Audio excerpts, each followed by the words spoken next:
ဦးအောင်စကားပြောလို့ပြီးတာနဲ့မောင်ဘိုးတင်ကဦးအောင်ရဲ့အိမ်မော်ကိုတတ်သွားလေတော့တယ်။ဦးအောင်ကအိမ်မော်တက်သွားတဲ့မောင်ဘိုးတင်ကိုကြည့်ကပြုံးနေမိလေတယ်။သူကမောင်ဘိုးတင်ကိုသဘောကျတယ်။ပြီးတဲ့နောက်သူငယ်စဉ်ပုံစံဖြစ်နေတာကြောင့်တင်းချိုင်းမှာမြင်စဉ်ကလေးကသူ့ရဲ့ငယ်စဉ်ဘဝကိုပြန်ပြီးတော့အမှတ်ရစေတယ်။ဒါကြောင့်မောင်ဘိုးတင်ကိုစဘာ20ပေးပြီးတော့အိမ်ကိုခေါ်လိုက်ရခြင်းဖြစ်သည်မဟုတ်ပါလား။ဦးအောင်အဲ့ဒီလိုတွေးနေစဉ်မှာမောင်ဘိုးတင်စကားအတန်ကအိမ်ပေါ်မှပေါ်လာပြန်တယ်။ဦးအောင်ကျုပ်ကိုစောင်းနေကောင်းနေပေးအောင်ဗျာ။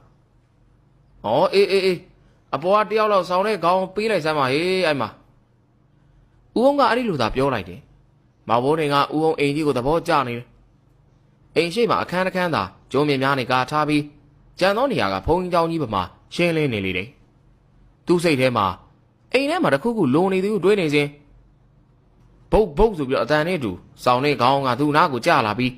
အိမ်ရှိခန်းကဒကမာကြီးပြန်ပိတ်သွားသည်အတန်သာကြားလိုက်ရလေ။မောင်ဘိုးတင်စိတ်ထဲသူ့အားခေါင်းအုံနဲ့ဆောင်ကိုပြစ်ပြီးတော့လူကိုမကြင်မနှက်ဖြစ်ကဟာ